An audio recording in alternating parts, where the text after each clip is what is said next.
All right. Clifford way too, hanging out with Travis from I think it's Carrion Vael. Is that the way you say it? Yeah. It's Right. perfect. So I'm good with saying the band name too. Awesome. Uh, so this is Travis. He's the singer of the band.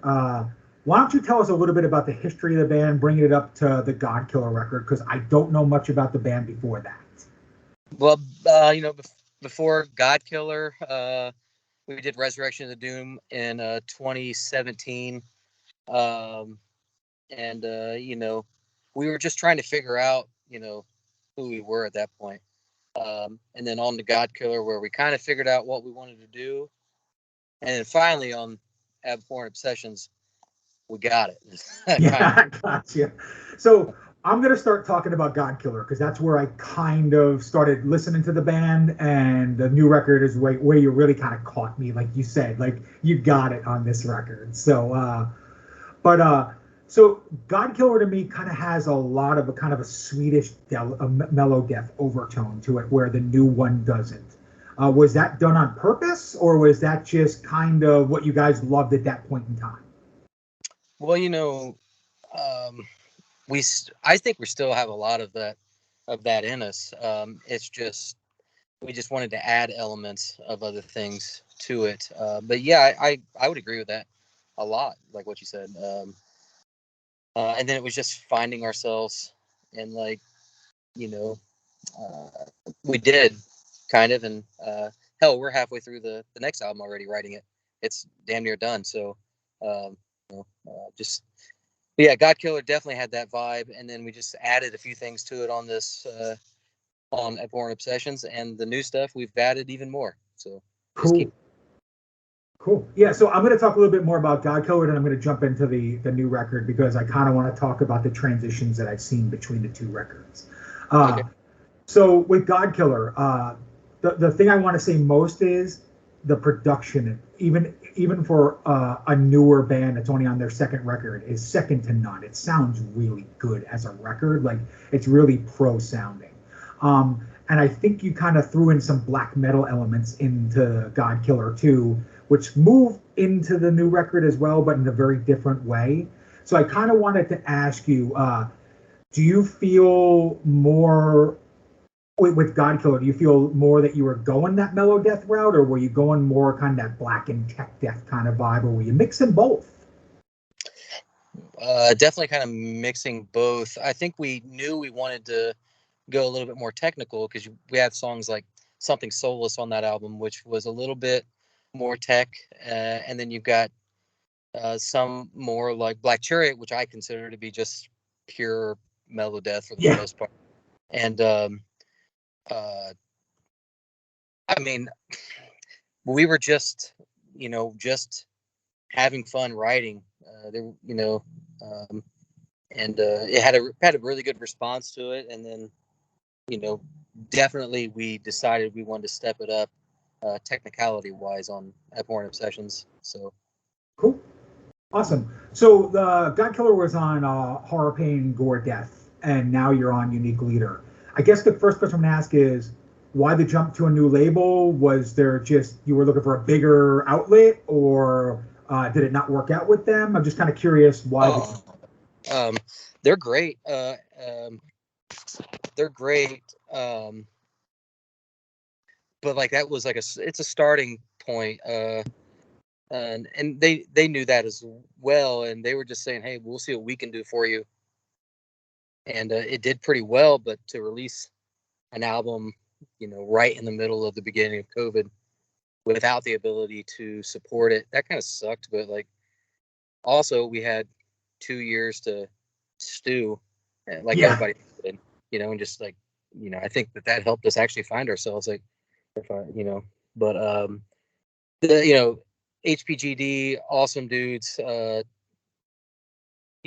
We knew we wanted to try to get on a bigger label just so we could be out there more. And the guys at Unique Leader are awesome, and I'm super glad we're there. cool.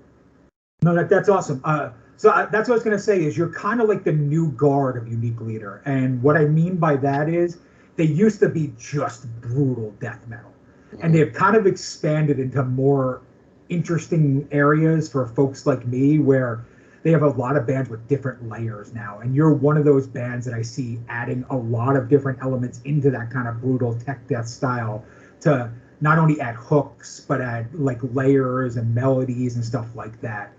Do you feel like you're like a new regime for this label? Because it almost feels like for 10 years, if you were like the ultimate brutal death metal band, Unique Leader was your home, and now a lot of these bands are kind of more diverse. Yeah. So I don't know. I would never. All those old bands are, just amazing, and like we're we're just trying to get to their level. Like we're not there, but we're going to bust our ass until we at least can kind of hang with those guys. At least. Well, well, you're hanging with those guys. Just take it from someone who's listening to your record. Like I am damn like I said, you are one of the best records I've heard on Unique Leader this year. So it's very cool to me, man. But so I kind of want to talk about Abhorrent Obsessions a bit because there's a pretty drastic stylistic change, not tonality, but stylistically to me, where you're adding a lot more kind of tech death. I'm going to use the dreaded deathcore term a bit here for a second too. There's a lot of layers on it.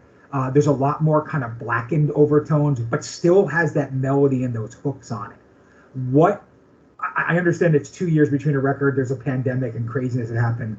But what made the drastic change in style? Well, I guess more kind of overall presentation from 2020 to 2022. Well, so going from member to member, like I am brand new to doing vocals. Like, I was the guitar player in Carrion Vael, and we couldn't find a vocalist, and that's when I became the vocalist. So, Yeah. So I'm like, I think I'm still learning how to do so much vocally. I love doing vocals, but I'm still learning. So like, who knows what I'll do on the next one because I might pick up something new. But I knew that Trent, he kind of wanted to do some more technical stuff, and Chris definitely wanted to do some more technical stuff. And this is just what came out. You know, typically how the writing process goes is Trent will write, and then he'll shoot it to me, and then I'll say, well, here's the changes I would like to make, and and then we give it to everybody else. But I don't even. This is just what came out, I guess. We knew we wanted to push the envelope a little bit, but and we're gonna push it even more on the next album. So see what happens there. But Cool. So I want to talk about your album covers too because they are brilliant the way they look and they feel as the records sound. Like that doesn't always happen. Like you can look at this album cover, you can look at the last one, God Killer, and kind of know at least an idea of what you're getting from this band. And I love that. So kind of talk to me about how the artwork plays a role into the sound of the band, into the overall vision of the band as well. A lot. It plays a huge. So I get with Justin Abraham, who's done the art for the last two albums, and I hatch out, what the album is about, and him and I work, super closely. So, God Killer was about the story of Jack Parsons. I don't know if you know who Jack Parsons is. Jack Parsons was a rocket scientist, went into the desert with L. Ron Hubbard, tried to summon the Scarlet Woman so he could produce the Antichrist.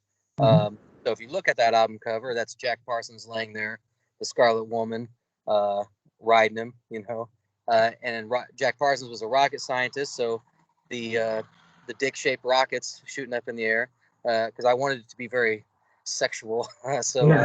And then you got the Antichrist in the background, so like it tells a story, and every song is just kind of like my version of that. And then Abhorrent Obsessions is all just a psychological look into the mind of different serial killers.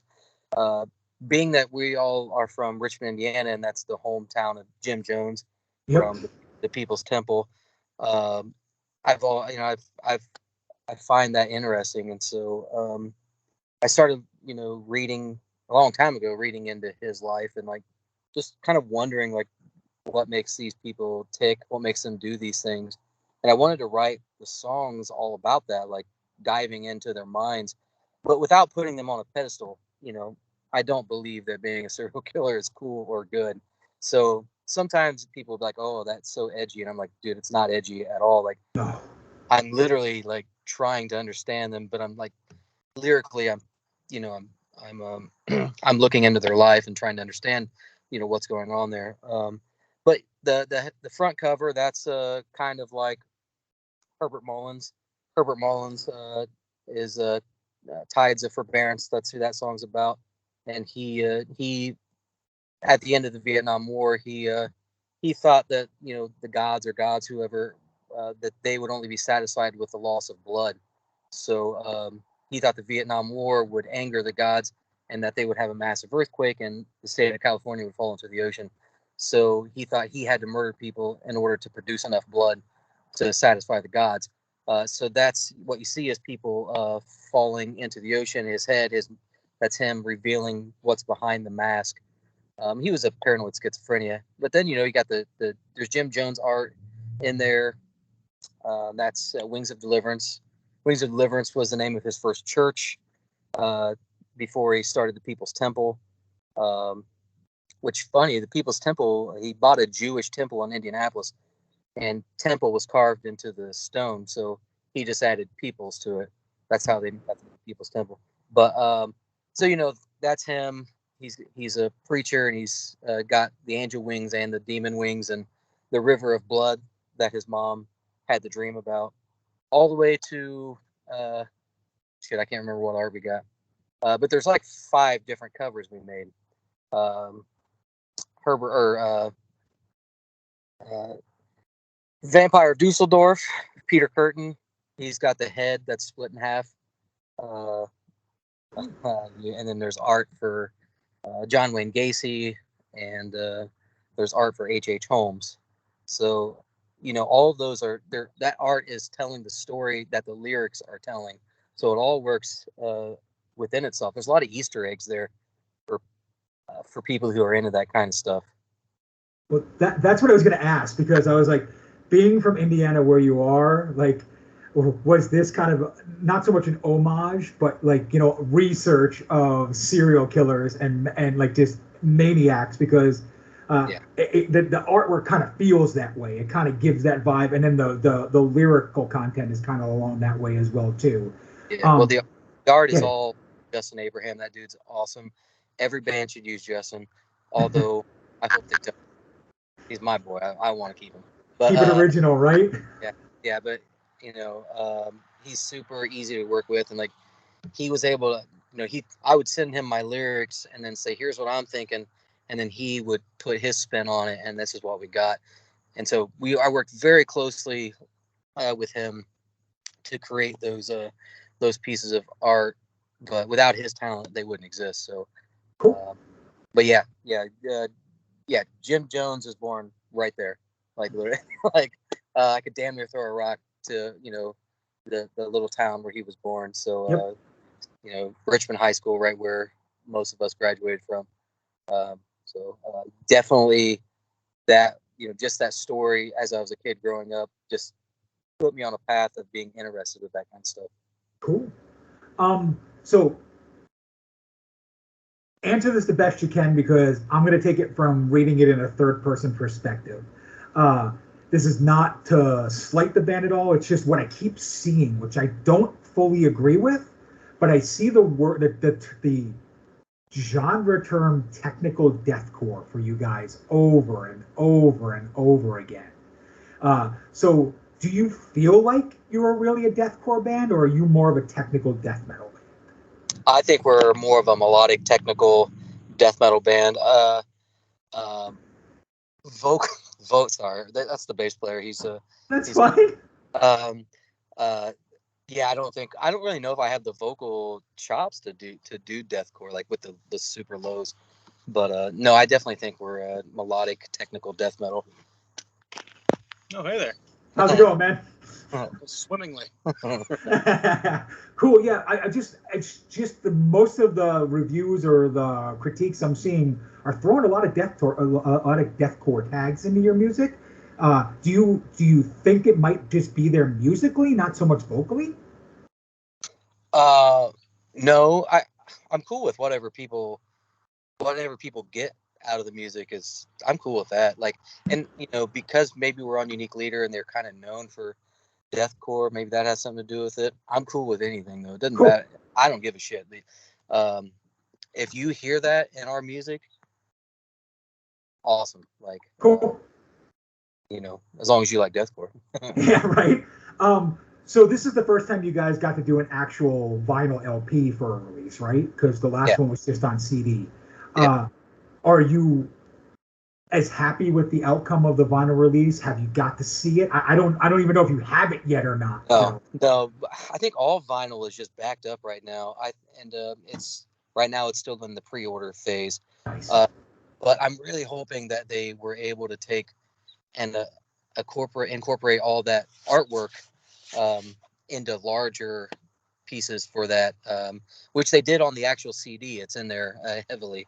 So I'm hoping that they do that with the vinyl as well. Cool. So this is just going to be a generic question musically on what your thoughts are as well too. But in 2022, I feel like death metal has this huge resurgence again. I don't know if it's just because the pandemic's over and people are going to shows again and people are just really interested in music again. But what do you think this rebirth of like extreme death metal, and I'm not talking the melodic stuff, I'm talking about the more extreme stuff. There's more and more people really digging it lately. Oh, I mean, good. Like these guys are such amazing musicians, and because I don't know, it's not easy. Sometimes it's not easy for the average person to listen to. You know what I mean? Like, um, and so you either love death metal, so I feel like, or you're never going to get into it because it wasn't easy for you. So, um, so it takes that introductory metal band for a lot of times for you to get to the extreme stuff, and I hope the extreme stuff is taking off because we're kind of extreme, and it's it's all I live, man. I don't, so I didn't even notice any kind of resurgence, but that's awesome. Maybe we'll sell that. I hope so. Couple movies. Cool. I hope so, man. Welcome into my group at least. Nice. So I want to throw a couple of bands out to you and get your thought processes because being the vocalist, I hear influences from these bands and I want to kind of get how you feel about them. So the first band I want to talk about is At the Gates. All right. And it's not so much you vocally as At the Gates as that guitar tone. You have a very similar guitar tone to more mid-period At the Gates. I won't say the newer stuff that they're doing now, but like Slower to the Souls and Terminal and things like that. What do you think about a band like that, and was that an influence? Definitely, that would have been like a massive influence on like probably that earlier Resurrection of the Doom type CD. It's still there, and if At the Gates, if we knew they were playing within 50 miles of here, we'd probably all have tickets. Like, so Nice. yeah, we'd probably be trying to open up. But yeah, that band's awesome, been awesome forever, and will always have a place, in our hearts, I'm sure. And definitely an influence, especially on the older stuff. Yeah. Yeah. Cool. Okay, so the next one we're going to talk about might be a little controversial because it's kind of an older school death metal band, but I hear a lot of immolation in you. And the reason why I say that is vocally and drum work wise, it reminds me a lot of the immolation stuff that I've heard throughout the entire career of the band. Are you guys fans of that stuff at all, or is that too just like bread and butter death metal for you? I haven't really heard that much of it, if I'm being honest. Okay. So vocally, I can't say that I was influenced by them, but I think our drummer likes them, and maybe that's You can hear it. yeah. But Chris is he's different, man. He has a little bit of a weird style, so I'll take it. Cool. So the last one's going to be a label mate of yours, and I find a lot of comparisons with it right now, and that's Distant. I feel like you guys have there's a very big kinship musically going on, and if I'm lucky enough ever to see you both on the same venue, I think it would be phenomenal. What do you think about them? I'm sorry. Who was it again? Oh, Distant. Oh, okay. So, yeah, it would be awesome to do a tour with them, and they're on our list of bands that we would like to tour with. I know that we had all we get together and say, man, it'd be dope to hit the road with these guys or something like that. But there's a ton of bands like that. Yeah. Lucky enough to go out with any one of them, but yeah, definitely those guys are awesome. For sure. I don't know how long. I don't even know how many albums they have out now. I think their 7th is officially coming out right now. So yeah, that's a lot. Dude, it's so hard to be a working band like that for that long. Like, that's pretty amazing. Like, there's so much that goes into it, and every musician would tell you that. It's awesome. It's the best. It's the coolest thing you can do as far as I'm concerned. But that's work, man. 7 CDs that's work. And so yeah, I mean, if they ever want to go out with us, that'd be awesome. I have a lot of respect for that band. Cool. So let's talk about the recording process of Abhorrent Sessions. At the end of the day, you recorded all these tracks. Did you write them in the studio and finalize them there, or were they written over the last 2 years, reworked, changed, and altered to get into a recording process? Yeah. So Trent will typically do about 80% of the song, probably. And then that's all, he'll record all that and send it to me. And then I'll go over to his house and we'll wrap that song up. That's typically how that goes. And then we send it to Chris and Al and all those guys. So we pre-pro all that stuff. So we have a really good idea of how that song is going to sound. Then we actually we'll record the DI tracks on guitar to a metronome. So we do the DI guitar, DI bass. And then we sent that to Jack at Sick Tones, who's the guitar player for War of Ages. Jack's the man. Love that dude. So when we came in, we just had to do drums and vocals, and all the editing and mastering and all that stuff. And so that's we go there and do that stuff, and that's it. Cool. So from the beginning of the recording session to the end, is the end result what you expected, or is it something very different from the time you started to the time you finished? On Porn Obsessions, it was exactly what I thought it was going to be. Okay. 100%, the songs sound just like better versions of our pre-pro, which is awesome. And I think this next CD will be very similar to that process. So nice. So if I was to throw you out and say, in 4 words, explain the band Carrion Vael, in what 4 words would you use? I don't know. I don't know if I know 4 words. That's hard.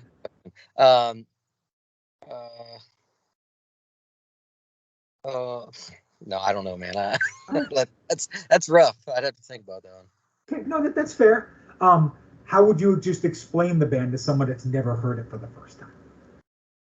I would say, if it was a metal dude and they said, what's your band? I would say, technical melodic death metal, fast, intense, um, you know, uh,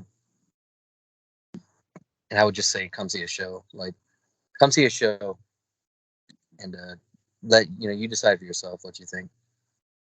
So bringing it onto that side of things, how do you differ on record versus live? We try to make it sound exactly like the CD. So, like most bands today, we play to a metronome, and all the orchestrated stuff is on backing tracks. That's pretty standard, and so they're all the right tempo. And uh, I'm a perfectionist, man. Like, um, we practice twice a week for 4 hours. If we don't have a show for 6 months, we practice twice a week for 4 hours each practice or whatever. Like, so, and that's to keep things. I want it to sound just like it does on that album. Also, these guys are my friends, so it's cool to hang out. So, um, we really try to make it sound just like the album. And as long as we don't fuck up too bad, we're pretty good at that. Good, good to hear. Good to hear. So if you could go back on the previous two records, not the new one, which you're exceedingly happy with, what changes would you make on God Killer in the first record to be happier with it on an end result? I don't know. They all led to where we're at today, and it was a growing process. We were playing in drop tuning. I would probably do now on Abhorrent Obsessions is B standard.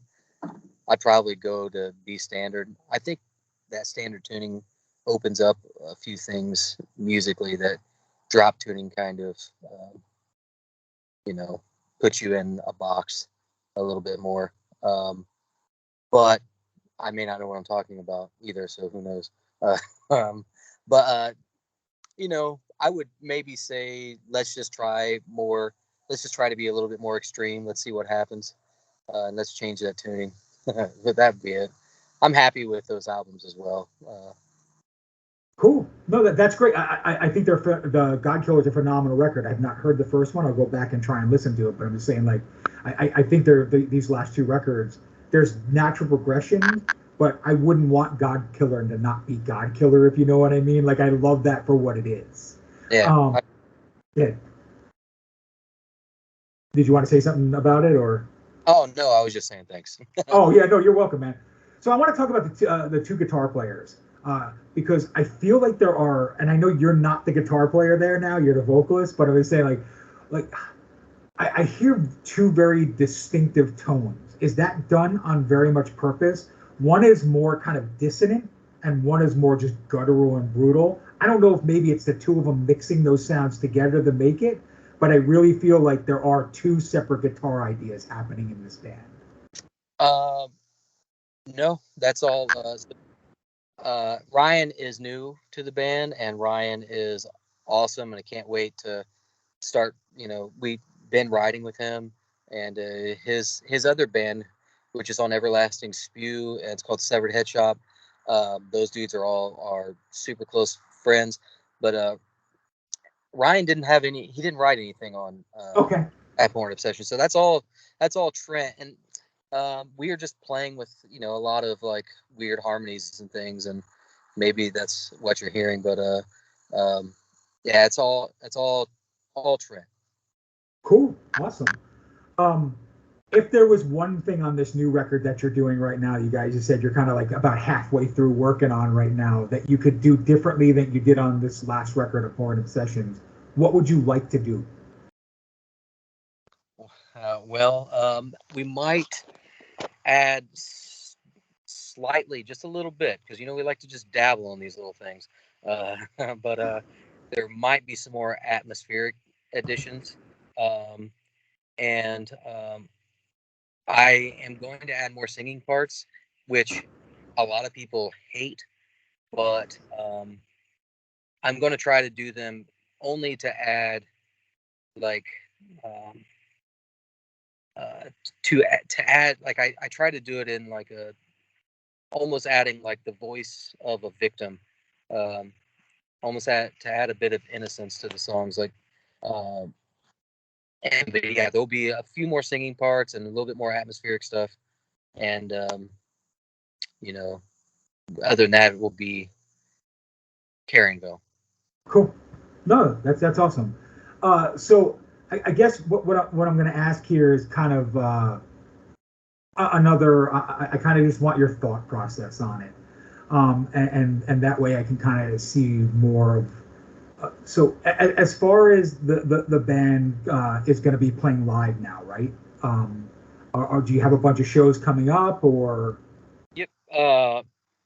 We have Rust Fest this Saturday, and then we hit Brooklyn, Montreal, Ottawa, Toronto area, and then we have basically we're doing a lot of weekend runs of the rest of the year, and then we have another tour that will be released with an awesome band, and that will be in 22, but it's not released yet, so I can't say anything. But Yeah. I'm super stoked about that. I think there's something like 25, 30 shows Okay. lined up for the rest of 22, and then So 23 we're going balls deep on 23. Like like I hope we are out 6 months in a row. Like so hopefully we'll see what happens. cool. So what I was going to ask is, being that you're going on the road and you're going to be doing a bunch of shows, is there any visual surprises? Is there anything special from a Carrion Vael show that would be something that would not just draw in music fans, but because your artwork is so visual, do you have any visual things on stage as well too? I would love to. One thing I do live is I create in between songs. Like they're almost like short industrial songs that automatically play, and almost all of them have to do with the um, the subject of the lyrics. Um, so I'm working on it where I'm editing video, and I might try to have some video that goes along with those in between song samples. But uh, you know, that's all time consuming, like Sure. to create those. So maybe we'll see that in 23, and then, but we got same thing as everybody else. We got the bass drum has art on it. Other than that. No, cool, awesome. So I guess the next thing I'm going to kind of ask is, if there was anyone you could collaborate with, if there's anybody you wanted to work with on the next record, who would it be and why?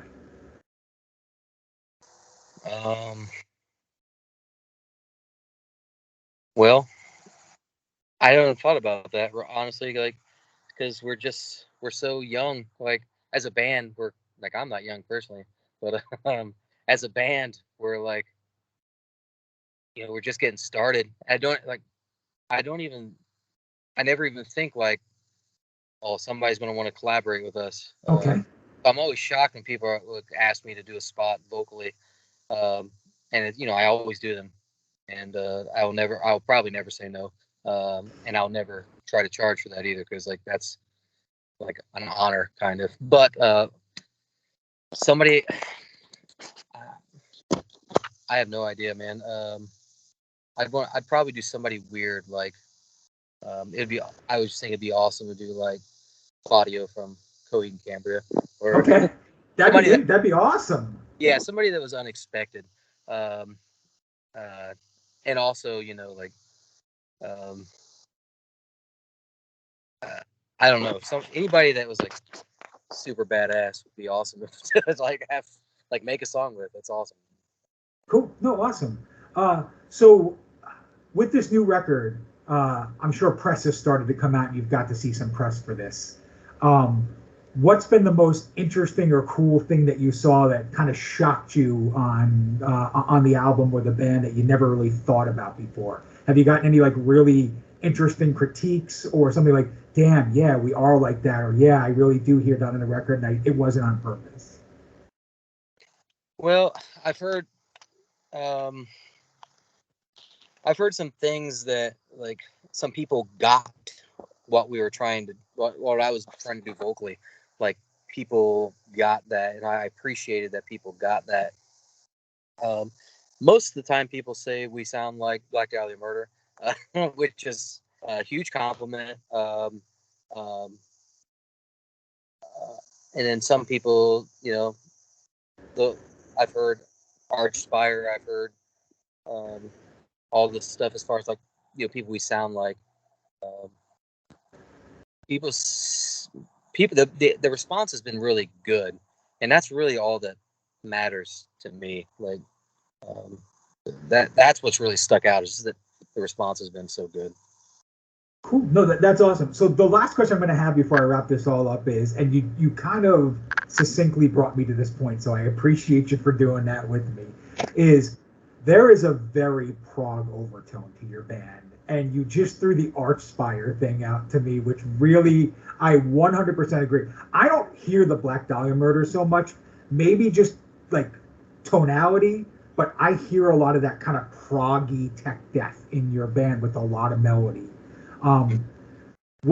Is that something that you're gonna go more into, or are you gonna drive yourself away from it? Because I know that can be a double-edged sword for a lot of fans. Well, I think we'll probably jump in head first. You know, um, who really knows? On like, um,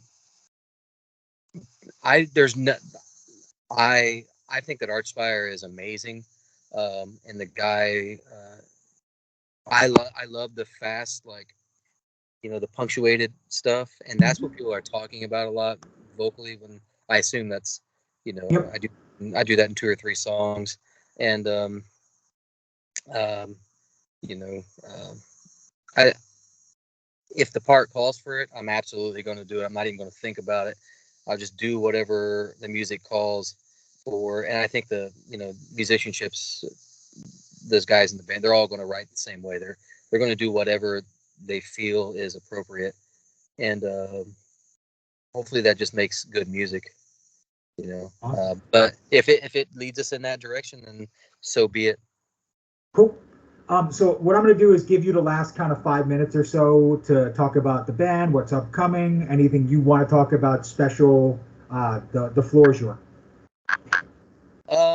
Well, like I was saying, we got all these shows coming up, and uh, going to Canada, and we're hitting the South. So I just hope people can come and check out a show. Um, you know, watch us and watch all the other bands we're playing with. And, that's huge for me. Support everybody. Um, we're going to release more playthrough videos, more lyric videos, more.